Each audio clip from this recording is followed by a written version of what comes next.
Hello, everybody, and welcome to a special episode of the Professors of Profit vlogcast. I'm your host, Dr. F Scott Feil, and I have with me today Dr. Joseph Combs. And Dr. Combs is going to talk a little bit about an interesting topic that I think we all need to know about. It's a big one, and it's 401k and your retirement plan. It's big letters and numbers. A lot of people have no idea what they mean. We need to be more well educated on this stuff if we're going to succeed in the long term as healthcare providers. So, Dr. Combs, thank you so much for coming on. Tell my audience a little bit about you, where you're at, what you're doing now, and then let's dive into the 401k info. Sure. Thanks, Scott. Like you said, Dr. Joe Combs. I grew up in Cincinnati, went to University of Cincinnati for undergraduate and grad school, graduated in 2015. And then some stuff I'll kind of circle back to. I've kind of always paid attention to finances. Mostly my mom's she's a CPA and has been kind of preaching that stuff to me all my life. So I started to pick up on it on an early age. And then I just see the more time I spend as an adult, that kind of continues to pay dividends. Right now, I'm working at a private practice in Cincinnati called Mobility Fit. I also do a little bit of a side hustle with performance training for mostly golf and tennis athletes. I've been, for them, putting together some kind of YouTube work for them to kind of do mobility stuff at home. I'm doing some adjunct teaching at UC. I always say I'm really bad at saying no, so that usually ends up with a long list of things, but meet a lot of cool people and learn a lot of cool things, so it all shakes out well in the end. Yeah, for sure. I mean, I think, fortunately and unfortunately, I feel like a lot of people in the field of physical therapy, especially those that are business minded and entrepreneurial, have that same problem of saying no, but like you said, it leads to some pretty cool things and some cool discussions like this one here. So let's dive right into it and tell us a little bit about what a 401k is for those of us who did not have the benefit of CPAs for parents. What is a 401k? Kind of define it for us and let us know how it works. Sure. So a 401k is essentially the retirement plan that a large amount of companies are going to offer for you to contribute to your retirement account as an employee. So there are little differences. I think a lot of times 401ks get used universally. And some of those things that get used universally with are IRAs, simple IRAs, there's traditional IRAs, there's Roth IRAs. So there's a lot of different ways to save for retirement.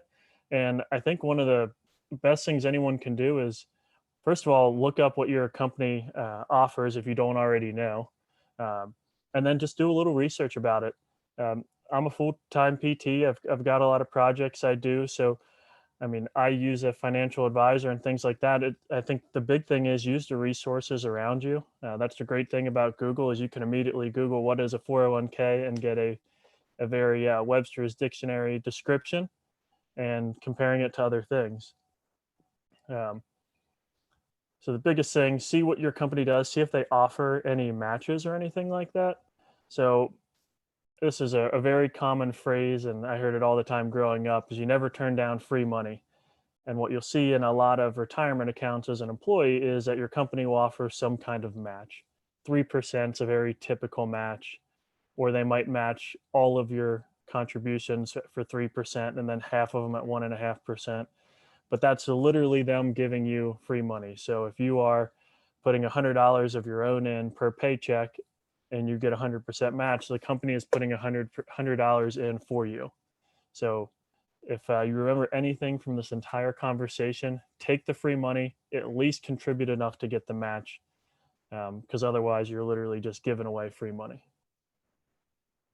Yeah, I'm a big believer in that as well. And my current university gives 3% match if we put in 6%. So we got to put in 6 to get the 3. But I do that just, partially out of like force of habit. I don't think I'm not a huge believer in 401k, and we'll have a discussion on that later. But at the same time, I'm doing it. So what I had to do, and we'll talk about strategy in a little bit, but I had to force myself to change my thought process on my income to a new number so that I could get the 6% saved so that I could earn the free money.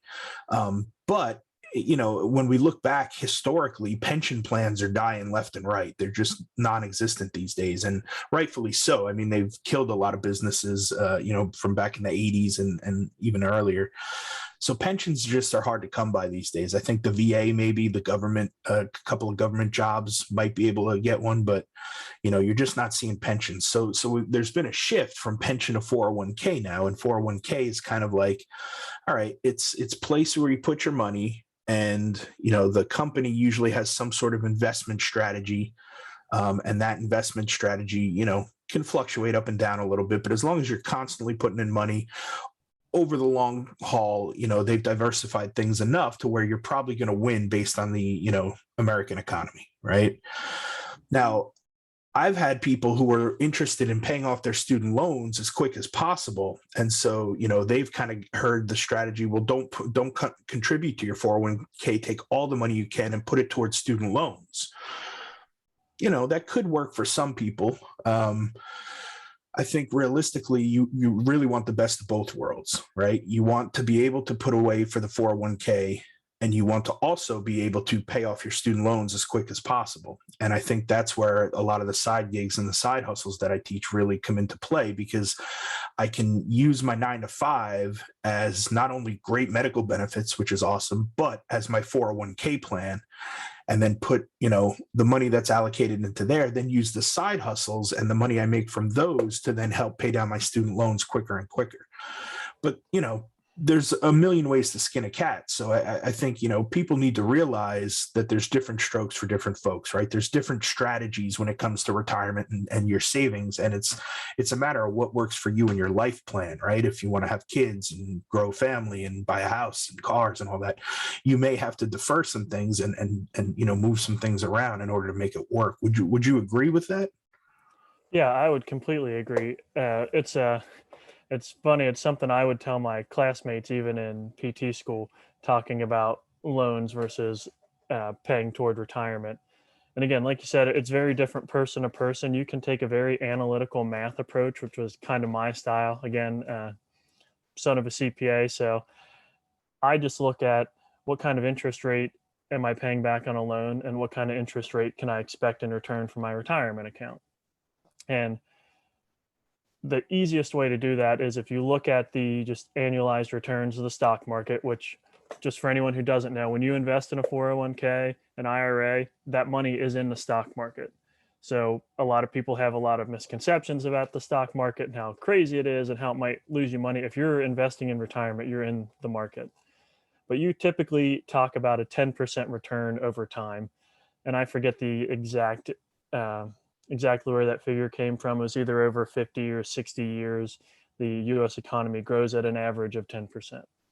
It will be different in different years. I think last year was huge. I think there was 20% or so, or got near there at times.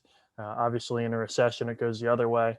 But if you put money in and you leave it for the long haul, you can generally accept about 10%. So if you have loans that are 8% and you've got 500 extra dollars to spend, you're either saving on the 8% or earning on the 10%, which is real simple math there. You're coming out ahead 2% if you're saving for retirement.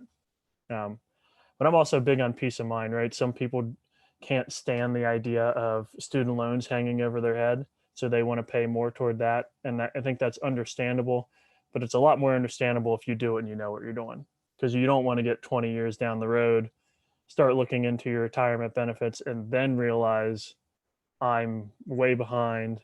I don't have enough money to retire. I don't think I can get it if I'm working in the next 20 years, which means I now have to work longer than I wanted. So there's a lot of factors in there. I think the a big thing to remember is with a retirement account, there's a yearly cap every year. So depending what you're investing in, I think like simple IRAs or which is what my company does as an employee, or the limit's like 13,500. Roth IRAs, the limit's 6,000. So you can only put that much in, but that's going to grow year over year. So a lot of people will say, what if I pay off my loans first and then I'll just throw a huge chunk of money in my retirement account and let it catch up. Well, you can't really do that because there's limits, and there's a reason there's limits. We won't get into that, but you can never truly get back the savings from those early years of working if you don't invest in the retirement initially. Yeah, and a lot of that we're putting it in the 401k as a tax shelter, essentially, right? We're looking to, put our money somewhere where, it won't be taxed until we go to withdraw it, right? And one of the things to talk about a little bit too here, I think, is that a 401k, if you pull it out early, you're going to get penalized a lot of different ways, right? 59, I think, under 59, you're going to get hit with a percentage, and then also the tax amount on the amount you withdraw as well. You'll get hit on that too. So it's good to put it in there, but then like you said, you've got to be committed into leaving it in there until 59 or older, so closer to retirement age. You're literally using it as a retirement fund.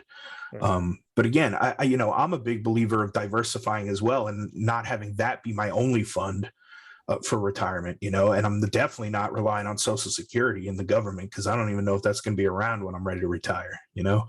Yep. I and I then assume it's not. yeah, so I'm not holding my breath for that one. But my mom worked for JP Morgan Chase for many, many years, 30 some odd years, I think. And she survived a bunch of mergers and stuff like that, and kind of worked her way up to assistant VP or whatever it is.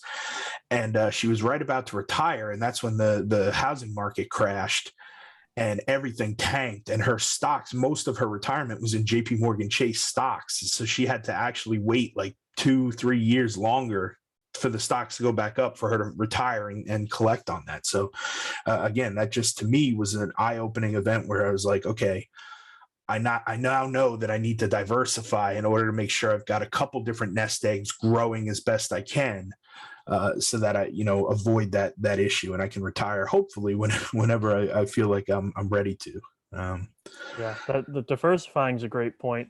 And again, it's different for everyone, but me personally, just for an example, and I think this is going to sound more complicated than it is. I don't necessarily max out any one thing, but I contribute to a Roth IRA. I have a simple IRA through a side business. I contribute to my employer, with my employer for their retirement fund. I try to pay a little extra on mortgage. So I'm taking any money and I'm not spending, and I'm dividing it up into different things so that, yeah, again, you kind of shelter as much of that risk as you can. And I don't know if we'll get into it today or a different time, but there's all kinds of things to think about when you're thinking about the different accounts and when you get taxed. But one thing I did want to make sure I didn't skip over, because it's a strategy I've used last year, was with any money you contribute to the retirement, as Scott talked about it being sheltered from taxes. If you are contributing to a 401k or a simple IRA, that will not be taxed. So there's a line on your tax form called your adjusted gross income, and that's essentially what the government will eventually tax you on. And whatever you contribute to your 401ks, your simple IRAs, will be taken out of your adjusted gross income. So if you are on the edge of a tax bracket, and I don't have the tax brackets memorized, but let's say you made 70,000, or let's say you made 72,000, but at 70,000 you jump up a tax bracket, and that might add 8% to your taxes for the year. Well, what you can do is, before that fiscal year ends, is put $2,001 into your simple IRA. That'll drop you down to 69,999 for your adjusted gross income. And now not only are you going to save on that $2,001, but instead of, say, a 20% tax on that 69,000 number, you're only going to get a 12% tax on that number. And it's little things like that. You do them over and over, and they add up, especially when you factor in compounding interest. That's I really was the long just term going to say that, this stuff isn't sexy. This isn't like really, mind blowing stuff here. It's not something that you want to sit around and chat about on a Friday night, but, uh, the effects of compound interest are huge. So, I mean, let's talk a little bit about that. Like, when should people start saving for retirement? When should people start getting into a 401k or looking into a Roth IRA? Like, what is the difference in the time frame if they start now when they're a young new grad versus, when they're a little bit older like me and like, have to figure it out for themselves. Like when's the right time to start investing? When do you think? Again, it's different for everybody, but give some tips and some pointers you think on investing. To me, I would start right away. And a lot of that's just because of inertia. It's always harder to get something going than it is to keep something going. And as I was getting halfway through high school and I started to get really nerdy into the finance, I started reading some books about it. And I'll never forget there was an economist who was looking at retirement savings. And it basically they took compared a bunch of companies, and for a lot of companies the default was not to contribute to retirement. And guess what? An overwhelming percentage of people did not contribute to retirement. And a lot of other companies, you were by default, as long as you were a full-time employee, going to be taking 3% and putting into your retirement account. And guess what? By and large, those folks contributed to their retirement and didn't change it. So it wasn't necessarily that there was I think everyone knows they should save for retirement. It was just simply sending that email to HR or filling out that little piece of paperwork is what got people started. So I always say start right away, even if it's 1% of your paycheck, because it just gets the ball rolling. I think most people can confidently say I can contribute 1% of my paycheck and do just fine. Uh, and that's, I always like a set it and forget it type of thing. So you've probably heard the phrase before, pay yourself first, and that's paying your retirement account first. So for me, I've got automatic withdrawal um, twice a month. For my employer contribution, it actually comes out before it even makes it to me. And then with the other things, twice a month, it just comes out of my checking account, goes into retirement. I get adjusted to living at the amount of income I'm left over with, and it's not a big deal. What it's really hard to do is get used to living at a certain amount and then subtract $300 because you just feel like, oh man, I lost $300 of purchasing power. But I really see that most people, unless you're really down by the poverty line, which we're not just typically talking about in the PT field, then you can live a little bit below what you're living at and you'll get used to it relatively quickly. I was going to pull up my phone. There's a compounding interest stat. So again, I'm a real nerd about this stuff. So I have a compound interest calculator I pull up all the time, and I just play with what if I contributed this to retirement and what if I contributed that. And let's see. I looked at, if you just put $5 per day, so average month, that's going to come out to what, 155 a day, 30, yeah, $150 a month. Not a terrible amount of money. If you do that for 30 years and you multiply that by that 10% interest return, at the end of 30 years, your end balance is going to be a little over $1 million, all because you were able to get $5 a day more into your retirement account. But again, that only works if you start at 30, because most of that is grown in interest. And again, I like that because it helps me visualize. I'll get a calculator and I'll say, well, what if I put in 2,000 a month versus 1,000? How does that make a difference? And I play with that and think about what I'd put toward loans. And it really helps you visualize. And I think it turns it into a game for me. I think most people who are going to see this are PTs, and you've been, I think, highly motivated through most of your career to get good grades and do well in school because it became a little bit of a game. Make it the same thing with retirement saving, and I have no doubt you all do great. Yeah, I couldn't agree more. Those are some really great tips and pointers there, Joe. I think, in the bigger picture, again, I like to look at, especially student loan wise, right, as or even your monthly budget. Let's just look at your monthly budget and include student loans in there, right?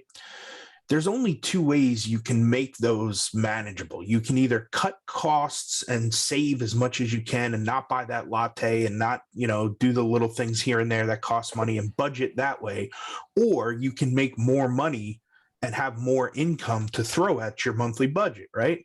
So that hopefully eventually the money you have coming in is more than the money you have going out, right?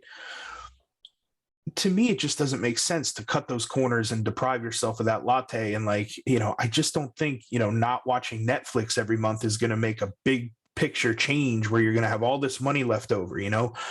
I think it's easier to just make more money, to increase your income some way. And again, that's what I preach in the book. Like, there's a million ways to make more money out there. You just got to find a way to put it out there and put yourself out there, find your zone of expertise, right? Your zone of genius, and solve a problem for the general public, right? And once you can provide a solution to that general public, you've got a business ready. So again, I love the 401k idea in the fact that it's kind of the only option for people that are working a 9 to 5 and have, that's their retirement and that's their investment. Okay, that's great. And that's going to be one of my retirement plans, but it definitely won't be the only one. And like we talked about, as far as government goes, I'm definitely not counting on them either. So, this has been a very enlightening and educational session with you, Joe, and I appreciate that. Like I said, I think we'll probably circle back around in a little bit and kind of hit a couple other topics down the line when it comes to investing and just, things to think about. So my takeaway, I think, is I'm not against the 401k. I just think, again, it needs to be one of your options, when you're thinking about retirement streams and how to, properly invest for retirement. So tell the audience a little bit about where they can find you and where they can reach out to you if they have follow-up questions or just want to see what you're up to on social media. Sure. So right now I've mostly been on Twitter. That's kind of the platform I've hung out on the most. So it's kind of where I've gravitated to. And it's just at the Finance PT. So you'll find me there. You can find me some other places. I'm on Twitter and Instagram with actually my side business, and I usually go by Digital Golf Doc there. So if you're ever just interested in checking that out and kind of seeing someone else chase down some side business ideas, that's another one. And I do definitely want to reiterate Scott's point there about the making more money. I've been an ultimate saver forever, and I think it took me a while. And at some point, I was like, you just can only save so much before you're miserable. So I'm with him. Side business is, I think, the way to go. The internet's got about a million and a half ways to make an extra dollar. Exactly. And I think the thing too, especially for healthcare providers, we have such amazing skill sets and we learn so much. We can do so much that other than just clocking in and clocking out as a 9 to 5 clinician. It doesn't have to be something wild and crazy, right? It can be something still in your lane in healthcare, or outside it. You want to start an Etsy shop, great. You make jewelry, fine. But there's just so many other things that we can do with skill sets that we already have that we learned in grad school. Like you said, you've been a go-getter and you really, pushed yourself to get through these programs and graduate and, get yourself a doctorate and a license in physical therapy or whatever your profession may be. Odds are you can figure out a small business on the side as well. So I don't want to go too far down that rabbit hole. I just, that's my soapbox. Like I said, is earning more is a lot easier than depriving yourself of, little things here and there to try to save. So I like hearing it from somebody who knows about finance too, and realizes that, it's probably a good way to go about it. But again, different strokes for different folks. If saving is your thing and you can do that and you can live under your means by saving and that's how you want to do it and go about it, by all means, I support that as well. So the main thing is we just want people to be financially sound, know a little bit about finance and what's going on, and just live a happy life, not get burnt out, not be stressed and living paycheck to paycheck. We went to too much school to do that. So, like I said, it's been a pleasure chatting with you, Joe, and hopefully we'll do it again soon in the near future. Appreciate it. Absolutely. I'm looking forward to it.